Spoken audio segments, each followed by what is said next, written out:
Donc il n'y a pas un seul Ancien Testament.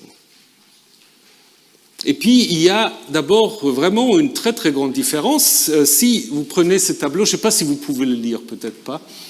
C'est pas grave. En fait, là, vous avez la Bible hébraïque avec les trois parties dont je vous ai parlé, la Torah, les Nevi'im et les Ketuvim.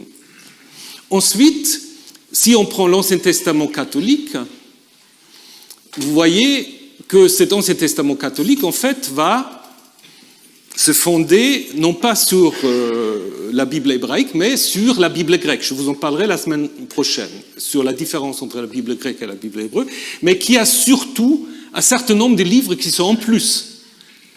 Vous avez Tobit, Judith, Maccabée, vous avez le Siracide, la sagesse de Salomon, qui ne sont pas du tout dans le canon hébraïque.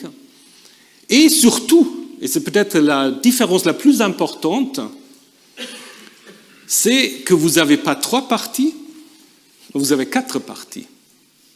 Vous avez, évidemment, ça c'est toujours pareil, le Pentateuque. Ensuite, vous avez ce qu'on appelle les livres d'histoire, ou les livres historiques, où vous avez la première partie des prophètes, mais on a ajouté aussi Ruth, par exemple, on a ajouté Esdras, Néhémie et les Chroniques, Esther et les autres livres qui ne sont pas dans le canon hébreu. Donc en fait, on a regroupé tous les livres qu'on comprenait comme des livres d'histoire. Et après, vous avez ce qu'on appelle souvent le livre de sagesse.